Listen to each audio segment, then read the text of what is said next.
Şirkətin qoyduğu qiyməti bəyənmir, artıq vəsait istəyir.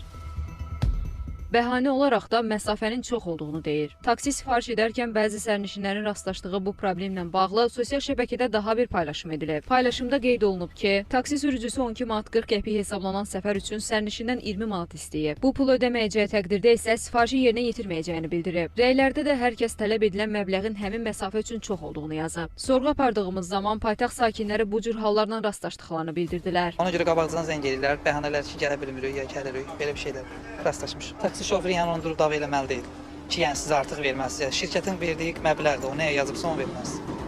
Əlavə ödəniş eləməyək ki, elə söhbətlər olmasın. Yəqin kimlərsə eləyir, sürücü ilə razılaşır ki, sürücü o təklifləri növbəti dəfə eləyirdi. Aplikasiyalar zaten bazara uyğun məbləğ təyin eləyir. O mənim artıq ödəməyim mənim olan təvəzzükarlığımdan asılıdır.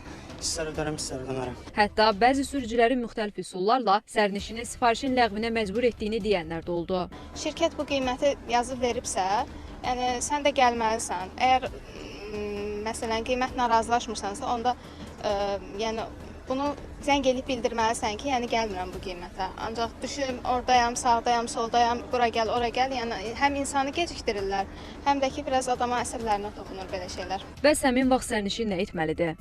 Əgər sürücü sərnişindən artıq vəsait tələb edirsə, birincisi hər bir taksi şirkətinin, məsələn Uber-dirsə, Bolt-dirsə və digəridirsə, Yandex-dirsə, burada hər birinin qiymətləndirmə sistemi var. O qiymətləndirmə sistemində taksinin xidmətini qiymətləndirməlidir sərnişin və eyni zamanda hər bir şirkətin qaynar xətti var və qaynar xəttə yazılı şəkildə öz müraciətini göndərməlidir ki, həmin taksi sürücüsü ilə bağlı demək ki, müəyyən o cəza mexanizmləri tətbiq edilsin. Nəqliyyat ekspertləri belə hallarda həm sürücülərin, həm də şirkətlərin məsuliyyət daşıdığını bildirirlər.